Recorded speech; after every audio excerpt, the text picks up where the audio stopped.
अस्सलाम वालेकुम व्यूअर्स, मैं हूं समीना पाशा। उम्मीद है आप लोग खैरियत से होंगे। व्यूअर्स, कुछ आम खबरें और अपडेट्स लेकर इस व्लॉग में आपके सामने हाजिर हैं जनाब। खबरें ज़ाहिर है ज़्यादातर खबरें जुड़ी हुई हैं लॉन्ग मार्च की फाइनल कॉल से। इस व्लॉग में स्पेशली इस पर बात करेंगे कि एक तो ये खबर चलाई जा रही है कि तैयारियों का जायजा लेने के लिए बुशरा बीबी साहिबा ने भी कोई इजलास बुला लिया है, तो इसके ऊपर क्या हकीकत है आपके साथ शेयर करेंगे। फिर 24 नवंबर ही की तारीख आखिर इमरान खान ने क्यों दी है, इसके ऊपर भी काफ़ी थेरीज जो है वो मार्केट में गर्दिश कर रही हैं, इसके ऊपर भी बात करेंगे। इसके साथ साथ मजीद कुछ स्ट्रैटेजी जो है पाकिस्तान तहरीक इंसाफ की सामने आते हुए, जहाँ पर अब बताया जा रहा है कि मुख्तलिफ लोग काफिलों को लीड करेंगे और फिर धरना है या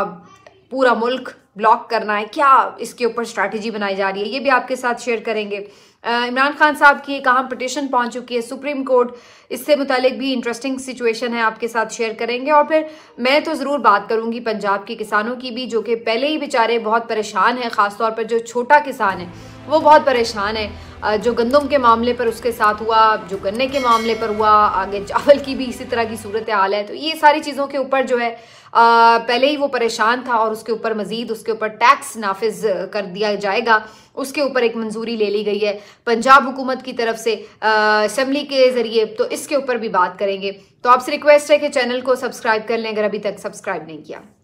बात का आगाज करेंगे कि जी फाइनल कॉल की तैयारियां क्या हो रही हैं। इमरान खान साहब का जो आज मैसेज बाहर आया है उसके मुताबिक तो इमरान खान साहब बहुत ज्यादा पुरएतमाद हैं और पुरयकीन हैं और वो कोई डाउट नहीं रखते इस बारे में कि ये एक बहुत ज़बरदस्त और बहुत बड़ा इनकलाब होगा जो आ जाएगा, क्योंकि एक बहुत बड़ी तादाद, मैसिव नंबर लोगों का बाहर निकलेगा। इमरान खान साहब के इस यकीन की वजह क्या है, शायद ये तो अभी अंदाज़ा लगाना किसी के लिए भी मुश्किल हो, क्योंकि इमरान खान साहब अक्सर कुछ ऐसी एक्स्ट्राऑर्डिनरी पेशन गोया भी करते हैं या बाज़-औक़ात ऐसे हैरानकुन फैसले लेते हैं जो कि बज़ाहिर जो मारूजी हालात होते हैं वो उनसे मुताबिकत नहीं रखते। अगर आप इस वक्त किसी भी तज्ज़ियाकार की राय सुनेंगे तो शायद ही आपको कोई ये कहे कि जी हाँ बिल्कुल बहुत बड़ी तादाद में लोग निकलने वाले हैं, पंजाब निकल कर बिल्कुल हैरान कर देगा और ये बिल्कुल एक मैसिव किस्म की कॉल आ गई है या इस तरह की चीज़ें, तो किसी का भी शायद ये तज्जिया ना हो। और कोई ये कह रहा है कि मुश्किल है, खैबर पख्तूनख्वा से अच्छा एक बड़ा काफिला मैक्सिमम आ जाएगा, पंजाब नहीं निकल पाएगा और ये कोई हुकूमत की तरफ से सख्त क्रैकडाउन होगा तो बहुत बड़ी तादाद में लोग नहीं शायद निकल पाएंगे। तो ज़्यादातर लोग जो हैं वो आपको इस तरह का तज्जिया देते नज़र आते हैं जो कि बज़ाहिर हकीकत से करीब तर भी लगता है। लेकिन इमरान खान साहब बाज़-औक़ात ऐसी बात करते हैं जो कि बज़ाहिर देखने में नामुमकिन नज़र आ रही होती है, लेकिन बाद में वक्त कहीं ना कहीं उनको दुरुस्त भी साबित कर देता है। और ऐसा वो कई दफ़ा अपनी ज़िंदगी में कर चुके हैं, कई मरहलों पर कर चुके हैं कि जैसे अब मैं फिर वही बात दोहरा देती हूँ, जैसे कैंसर हॉस्पिटल, बहुत से लोगों का ख्याल था कि ये नामुमकिन बात है कि ऐसा कोई हॉस्पिटल इतनी बड़ी लागत से बन जाए और फिर चल भी जाए, अगर बन जाए भी तो उसको मेंटेन नहीं रख सकते। लेकिन इमरान खान साहब को यकीन था कि ना सिर्फ ये कि वो बना सकेंगे ये हॉस्पिटल, बल्कि ये चल भी सकेगा। और फिर वो आपने देखा कि ना सिर्फ ये कि वो बना बल्कि माशाल्लाह आज तक चल रहा है और बड़ा ज़बरदस्त एक बेहतरीन हॉस्पिटल है। इसी तरीके से जब 92 के वर्ल्ड कप में भी बहुत से लोगों को ये लगता था कि ये टीम नहीं जीत सकती, इमरान खान साहब को यकीन था कि जीत सकते हैं। अभी अगर मैं, ये तो बहुत पुरानी मैं मिसालें दे रही हूँ, अब मैं रिसेंट आप मिसाल देख लें, सबसे बड़ा जो इसका एक निशान है, मजहर है, वो है आपका 8 फरवरी का इलेक्शन, कि जहां पर कोई भी पेशन गोई नहीं कर पा रहा था कि ये इलेक्शन इस तरह से पाकिस्तान तहरीक इंसाफ 2/3 अक्सरियत से जीत लेगी। इतने ज़्यादा आप समझ लें कि माहिरीन जो कि इस काम में बड़े ताक समझे जाते हैं या जो हमारे मुल्क के मोतबर तरीन इदारे हैं और उनकी तरफ से भी जो प्रेडिक्शंस थी, जो उनके एस्टिमेशंस थे, वो सब कुछ उलट पुलट होकर रह गया। लेकिन इमरान खान को यकीन था कि ये इलेक्शन वो जीत जाएगा और ये उसने बहुत महीनों पहले बता दिया था। और उसके बाद भी जब बल्ले का निशान B1 छिन गया तब तो बिल्कुल ही लोगों का ख्याल था कि अब तो PTI के लिए गेम ओवर हो चुकी है। बहुत से लोग खुद PTI के अंदर से ये कह रहे थे कि हमें इलेक्शन का बॉयकॉट कर देना चाहिए। और मैंने खुद बहुत सारे रहनुमाओं से उस वक्त ये भी सुना इवन कि हमारी मैक्सिमम शायद 25 से 30 सीटें निकलेंगी। तो ये भी अपनी जगह लोगों के तज्जिए मौजूद थे। लेकिन उस वक्त भी आपने देखा कि इमरान खान ये सिर्फ वाहिद बंदा था जो कह रहा था कि ये तो क्लीन स्वीप होएगा इलेक्शन और हमने हर सूरत लड़ना है क्योंकि हमने जीतना ही जीतना है। और फिर हमने देखा कि PTI इलेक्शन जीते और वो बाद में क्या हुआ, जिस तरह से नताइज बाद में तब्दील हुए, जो कुछ हुआ वो सारा एक पार्ट ऑफ हिस्ट्री है। लेकिन मैं बताना आपको ये चाह रही हूँ कि इमरान खान साहब जब कोई गैर मामूली बाज़-औक़ात प्रेडिक्शन करते हैं तो बज़ाहिर वो शायद चीज़ हमारे लिए डाइजेस्ट करना मुश्किल लग रहा होता है कि ये शायद उनका ओवर कॉन्फिडेंस है, लेकिन बाज़-औक़ात वो बिल्कुल सही भी साबित हो जाता है। तो इस दफ़ा इमरान खान साहब फिर बहुत पुरएतमाद हैं, पुरयकीन हैं, लेकिन क्या उनका ये तयक्कुन जो है इस दफ़ा सही साबित होगा या नहीं, ये अब आने वाला वक्त बताएगा। लेकिन इस पर बहरहाल बात ज़रूर हो रही है कि जो 24 नवंबर की तारीख आखिर इमरान खान साहब ने वो क्यों दी है, क्या ये ऐसे ही रैंडमली उन्होंने दे दी है या इसके पीछे भी कोई वजह है? तो इसके बारे में भी आजकल मार्केट में 2-3 खबरें चल रही हैं। एक तो नुसरत जावेद साहब जो सीनियर सहाफ़ी हैं, उन्होंने भी अपने प्रोग्राम में कुछ एक ख्याल जाहिर किया। अब ये खबर है उनकी, ख्याल है, तज्ज़िया या कोई इल्हाम है, ये तो जो भी आप नाम दे लीजिए, लेकिन उन्होंने ये तज़किरा ज़रूर किया है कि उन्हें महसूस होता है कि जी जनरल फैज़ का जो कोर्ट मार्शल है उनके खिलाफ जो कार्रवाई है या कोई सज़ा है, कोई भी उससे मुतल्लिक मंतकी खबर जो है वो उन दिनों में उससे पहले आ सकती है और इमरान खान साहब के भी उसके ऊपर असरात होंगे अगर उन्हें कोई सज़ा सुनाई जाती है। तो इसलिए भी इमरान खान साहब ने एक सड़क पर प्रेशर ऑलरेडी बनाना है, इस वजह से भी। तो एक उनका ये अपना ख्याल है या जो भी आप इसको जैसे मैंने कहा नाम दे लें। इसके अलावा भी लोग बहुत सी बातें कर रहे हैं। ये भी एक बात डिस्कस की जा रही है कि इस बात का कभी इम्कान है कि डोनाल्ड ट्रंप भी इन्हीं तारीखों में कहीं आसपास कोई ट्वीट कर सकते हैं, कोई राब्ता कर सकते हैं, कोई मैसेज दे सकते हैं इस हवाले से कि इमरान खान साहब की बाजियाबी से मुतल्लिक, रिहाई से मुतल्लिक, या आप यूँ कह लें कि उनकी खैरियत से मुतल्लिक कुछ भी। तो उनकी तरफ से कोई भी कंसर्न अगर शो होता है तो ज़ाहिर है इस हुकूमत के लिए वो काफ़ी कंसर्निंग चीज़ होगा। तो इसलिए भी उसको भी मज़ीद आप कह लें कि उन्हें शायद इमरान खान साहब को कोई इसकी भनक पड़ी हो कि ऐसा कुछ हो सकता है और उन्होंने उसी के आसपास ये कॉल भी दे रखी है कि अगर बाहर से कोई प्रेशर आए तो इधर अंदर से भी सड़कों पर प्रेशर हो और उसका हमें एक असर नजर आए। तो ये भी एक मुमकिन वजह बताई जा रही है। लेकिन अब असल वजह क्या है या नहीं, या वाकई इमरान खान साहब ने बहरहाल एक एस्टिमेटेड बस अपने तौर पर एक तारीख दी है, ये भी एक वजह हो सकती है। लेकिन जो भी वजह है, बहरहाल 24 नवंबर की डेट के बाद से अब तैयारियां जो हैं पीटीआई की वो ज़ोरों शोर से जारी हैं। काफ़ी हद तक ग्रुपिंग के हवाले से कोशिश की है पीटीआई ने कि वो आपसी मसले मसाइल हल कर लें, लेकिन दूसरी तरफ जो पीटीआई के मुखालिफिन हैं उनकी तरफ से पूरी कोशिश है कि मज़ीद पार्टी में जो है वो तफरीक भी हो और ज़्यादा आपस में इनके फड्डे पड़ें, ताकि ज़्यादातर जो लोग हैं वो इन्हीं फड्डों की नज़र होकर भी दिल बर्दाश्ता हो जाए, बददिल हो जाए और बाहर ना निकलें और लोग खुद ही लोगों को बाहर निकालने में भी सुस्त हो जाएं। तो इस तरह की भी बातें, उसके लिए अब ये कई तरीके होंगे। लेकिन आज ये खबर जो है वो बड़ी चली मुख्तलिफ चैनल्स के ऊपर कि बुशरा बीबी साहिबा ने केपी में कोई एक अहम इजलास तलब कर लिया है, स्पेशली पंजाब के रहनुमाओं का, और ख़ास तौर पर लॉन्ग मार्च के हवाले से जो तैयारी है उसका ना सिर्फ जायज़ा लिया जाएगा बल्कि गाइडलाइंस भी दी जाएंगी। और इसको बहुत से चैनल्स इस तरह और बहुत से सहाफ़ी भी इस तरह परसेप्शन बिल्ड करते नजर आए कि जैसे बुशरा बीबी साहिबा ने बाकायदा मैदान सियासत में कदम रख दिया है। बाज़ लोगों ने तो इवन सवाल भी उठा लिया कि जी ये तो हमेशा कहते थे कि मौरूसी सियासत नहीं होनी चाहिए, तो अब बुशरा बीबी साहिबा जो है वो सियासत में आ गई हैं। हमेशा कहा जाता था वो तो गैर सियासी शख्सियत और ख़ातून है। तो ये तो खुद पीटीआई के अपने ही दावों और एक जो उनकी फ़िलॉसफ़ी है उसकी नफ़ी हो जाती है। तो पहली बात तो ये कि ये उनका हक़ है कि वो अगर सियासत करना चाहती हैं, पहले अगर नहीं करना चाहती थी तब भी उनकी चॉइस थी, अगर करना भी चाहती हूँ तो भी उनकी चॉइस है। दूसरी बात ये है कि ये भी कोई ऐसा नहीं है कि कोई बहुत अनयूजुअल बात है। बहुत हमने तारीख में ऐसी बातें देखी हैं कि जहाँ पर जो घरेलू ख़वातीन हैं ऐसी सिचुएशन पड़ने पर वो मैदान कारज़ार में आ गई। तो हो सकता है कि जुज़ वक्ती तौर पर उन्हें भी ये लगाओ, लेकिन ये तो मैं सिर्फ ये बता रही हूँ कि अगर उन्होंने ये फैसला किया भी हो तो वो किसी ख़ास मकसद या किसी एक पार्ट टाइम के लिए हो सकता है, एक जुज़ वक्ती फैसला हो सकता है। लेकिन वो कोई, अगर आप ये समझें कि वो पार्लिमानी सियासत करने जा रही हैं या वो कोई वज़ीर बन जाएंगी या बाकायदा कोई पार्टी ओहदा मिल जाएगा, तो इस तरह की तो कोई चीज़ नहीं है। लेकिन हमें जो हमारे सोर्सेज कंफर्म कर रहे हैं वो तो ये बता रहे हैं कि इवन वो जुज़ वक्ती भी कोई ऐसी तहरीक में पार्ट अदा नहीं करने जा रही हैं, बल्कि ये जो खबर है ये जानबूझकर शायद इसलिए ऐसी चलवाई गई है कि जिससे ये तासुर मिले कि जनाब एक तो अगेन बुशरा बीबी तो हमेशा हिट लिस्ट पर होती हैं, और दूसरा कि जो पार्टी में ग्रुपिंग के हवाले से हमेशा ये तासुर बनाया जाता है कि जी आधे लोग जो है वो अलीमा खान को पसंद करते हैं, आधे जो है वो बुशरा बीबी को पसंद करते हैं। तो बहुत ज़्यादा ये ख्वाहिश है मीडिया में ख़ास तौर पर कि कोई नंद भावज का स्टार प्लस ड्रामा जो है वो हमें कोई PTI में नज़र आ जाए। तो वो उसके लिए हर बार ये कोशिश करते रहते हैं, बार ये खबर आती है कि जी वो इस तरह हो गया, लड़ाई हो गई, और एक लीक कॉल को बाज़ औक़ात उसके बुनियाद के ऊपर वो जो एक जिसमें वो थोड़ा सा कोई ऐसा महसूस हो रहा है कि जी आपस में इख्तलाफ है, तो उसकी बुनियाद के ऊपर तो बहुत ज़्यादा स्टोरी बनाई जाती है ऐसी। तो अब बात यह है कि हमारे सोर्सेस तो ये खबर दे रहे हैं कि बुशरा बीबी साहिबा ऐसा कोई सियासी कदम नहीं रख रही हैं, ना कोई एहतजाजी तहरीक लीड करने जा रही हैं, ना कोई इस तरह की चीज़ है। लेकिन हाँ, ये वैसे एक बात मेरी अपनी आगे जो असेसमेंट है वो ये है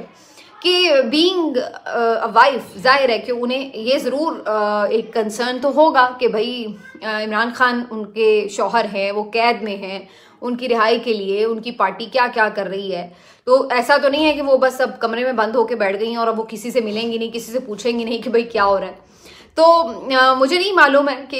इस बात को कि अगर वो अपने शौहर की रिहाई के हवाले से चीज़ों पे पूछगछ कर रही हैं या किसी हवाले से लोगों को मिल रही हैं, तो उसका तासुर ये लिया जाए कि वो सियासत में आ गई हैं, या कोई भी एक आम खातून जैसे खुदा न खास्ता अगर मेरे शौहर कैद में हो तो जाहिर सी बात है मैं भी लोगों से मिल रही होंगी, कोशिश करूंगी कि भाई पूछूं कि क्या अपडेट्स हैं, उनके वकीलों से भी मिल रही होंगी, जो कोई मेरी इस सिलसिले में हेल्प कर सकता होगा मैं ज़ाहिर है उससे बातचीत कर रही होंगी।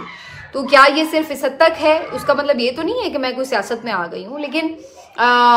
उसका कहीं ना कहीं तो ये बिल्कुल हो सकता है कि उसको तासुर ये देने की कोशिश की जाए कि चूंकि वो बुशरा बीबी हैं और चूंकि उनके शौहर एक सियासतदान है तो लिहाजा वो भी सियासी हो गई हैं अगर वो इस तरह की कोई कोशिश करी है। लेकिन हमारी अभी तक जो इत्तलात हैं उसके मुताबिक ऐसा वो कुछ नहीं करने जा रही कि कोई लीड कर रही होंगी या कोई सारी कमांड अपने हाथ में रखेंगी, तो इस तरह का कोई मामला नहीं है। बेसिकली जो इमरान खान साहब कमेटी बना रहे हैं वही सबसे पावरफुल होगी इसमें, और उस कमेटी के हवाले से बहुत से लोग कह रहे हैं बड़े सरप्राइजेज हैं। कोई तो ये भी कह रहा है कि उसमें मुराद सईद का भी नाम है, लेकिन मुझे नहीं मालूम है कि मुराद सईद का नाम अगर है तो वो क्या मंजर आम पर आ जाएंगे, क्योंकि अगर मुज़ाकरात करने हैं, बातचीत करनी है तो वो तो उस कमेटी के साथ होगी। तो मुराद सईद तो उस तरह से मंजर आम पर भी नहीं है, तो क्या कैसे उनका नाम शामिल हो सकता है। लेकिन बहरहाल बज़ाहिर ये मुझे लग रहा है कि इसमें जो ख़ास तौर पर टॉप टियर लीडरशिप है PTI की वो ज़ाहिर है वो सारे नाम उसमें शामिल होंगे। हमाद अज़हर साहब की तरफ से आज ये ऐलान किया गया है बाकायदा कि पंजाब की क़यादत वो खुद करेंगे और वहाँ से जो काफ़िला है वो लेकर खुद इस्लामाबाद की तरफ आएंगे। और बड़ा इमोशनल सा उन्होंने ट्वीट भी किया है कि जी हमें मालूम है कि जो खदशात हैं, ख़तरात है, लेकिन इस वक्त हमारी ज़मीन को और हमारे लीडर को हमारी ज़रूरत है और नौजवानों आप भी तैयार रहें। तो इस तरह से एक इमोशनल सा उन्होंने मैसेज दिया और कहा है कि जी वो खुद लीड करेंगे। तो मेरा ख्याल है कि ये एक अगर इस तरह से वो लीड करने के लिए बाहर निकलते हैं तो जाहिर है कहीं ना कहीं तो ये खतरा होगा कि उन्हें गिरफ्तार कर लिया जाए। और दूसरी बात ये कि लेकिन अगर वो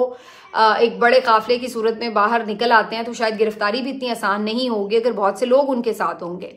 तो इस सूरत में पंजाब में बहरहाल एक तहर्रुक पैदा हो सकता है जो कि इससे पहले हमें कहीं मिसिंग नजर आ रहा है, क्योंकि बज़ाहिर ऐसा नजर आ रहा है कि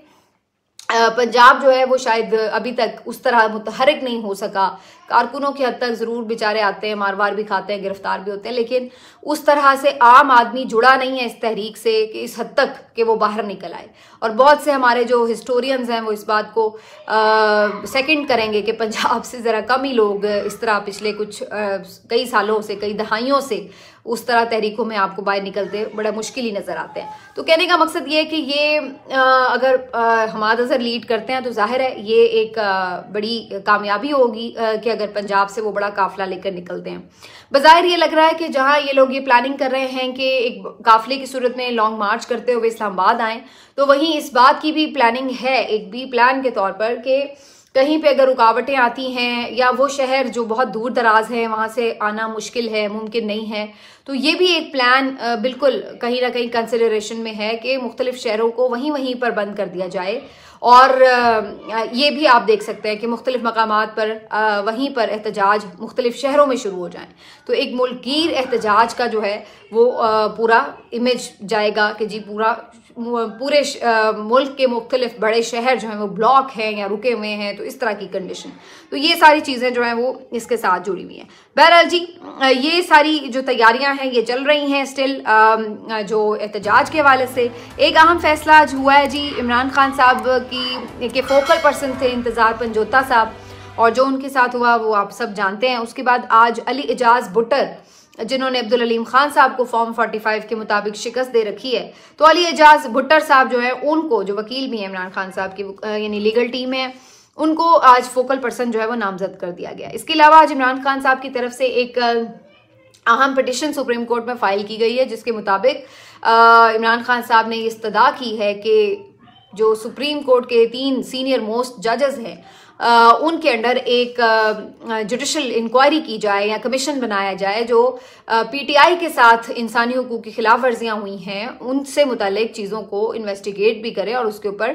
पूरा प्रोब करे। और ये सलमान अकरम राजा साहब की तवस्सुत से इमरान खान साहब ने पिटिशन फाइल की है। तो ये बड़ा इंपॉर्टेंट है इसलिए कि इस वक्त जो टॉप 3 आपको पता है कि सुप्रीम कोर्ट के जजेस हैं वो तो एक तरह से खुड्डे लाइन लगे हुए हैं बेचारे, उनको तो कोई काम ही नहीं है। वो कल मैं सुन रही थी हसनात मलिक और मतीउल्लाह जान को, तो वो कह रहे थे कि वो तो तज़ीन और आइश बस करा सकते हैं आप सुप्रीम कोर्ट की, यहाँ इनकी मेंटेनेंस का काम करवा सकते हैं। तो कहीं ना कहीं शायद उनके अंदर भी ये एहसास हो कि जिस तरीके से उन्हें साइडलाइन किया गया है, तो अगर इस तरह की कोई पिटिशन जाती है और वो उनके आगे लगती है तो जाहिर है ये बड़ी इंपॉर्टेंट पिटिशन हो सकती है। लेकिन अगेन इसका फैसला तो जो कमेटी है प्रैक्टिस एंड प्रोसीजर की उसके तहत होना है। बहरहाल ये एक इंटरेस्टिंग बात है कि उस कमेटी में भी जो चीफ जस्टिस याया अफरीदी साहब हैं, मंसूर अली शाह साहब हैं और उनके साथ जस्टिस अमीनुद्दीन साहब हैं। तो इस सूरत में अगर याया अफरीदी और मंसूर अली शाह साहब सेम पेज पर होते हैं तो वो पिटिशन लगा सकते हैं। तो ये जी एक इमरान खान साहब की तरफ से दरवाजा फिर से सुप्रीम कोर्ट का खटखटा दिया गया है। बाकी एक खबर आपके साथ शेयर करते हैं जी, पंजाब के किसानों के हवाले से जो बेचारे रुल रहे हैं पहले से ही, अब उनके ऊपर नए टैक्सेस का निफाज किया जाएगा जनवरी से और इसके लिए कानून साजी हो चुकी है। अब बताया ये जा रहा है कि जो मुख्तलिफ इनकम ब्रैकेट्स हैं उसके हिसाब से इनके ऊपर ज़राई टैक्स लगाया जा रहा है। यानी अगर किसी शख्स ने किसी बेचारे किसान ने बिल्कुल आप यूं समझ लें 6 लाख से 12 लाख तक सालाना इनकम कमाई है तो उसके ऊपर उसे 15% जो है वो टैक्स देना होगा। अब आप अंदाजा लगा लें, ये कोई इतनी ज्यादा नहीं है 6 लाख से 12 लाख, मतलब 12 लाख का मतलब क्या बनता है सालाना, यानी 1 लाख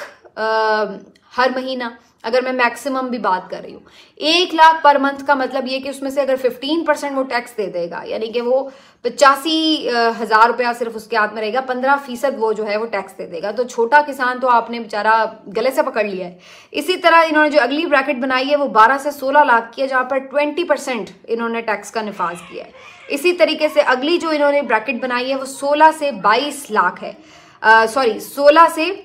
32 लाख है। अब ये भी कोई इतनी यानी इस इनकम को मैं अगर देखूं मैक्सिमम तो ये पर मंथ के हिसाब से अगर मैं एवरेज इनकम लगाऊं तो तकरीबन 3-1 लाख के करीब बनती है और उसके ऊपर इन्होंने 30% जो टैक्स है वो आयद कर दिया है। और सबसे बड़ी ब्रैकेट जो इन्होंने बनाई है वो तो बेचारे बिल्कुल ही मारे जाएंगे, 60 लाख आमदन वाले जिनके ऊपर 45% जो है ज़राई टैक्स का नफाज होगा। तो ये एक बहुत ही परेशान कुन खबर है किसान के जो है पंजाब के किसान है उनके लिए, क्योंकि जो ज़मींदार बड़ी बड़ी ज़मीनों वाले हैं उनका तो कोई कहीं ऐसा लगता है कि पूछने वाला ही नहीं है, लेकिन जो किसान छोटा है वो तो इस बेचारा उसकी जद में आ जाएगा टैक्सेस की, तो उस सूरत में उसके पास बचेगा क्या, क्योंकि आप तो पहले ही उसको उसकी फसल का पूरा मुआवजा भी नहीं दे रहे हैं सरकारी सतह पर और ऊपर से आप उसके ऊपर इतना बड़ा टैक्स भी लगा रहे हैं। तो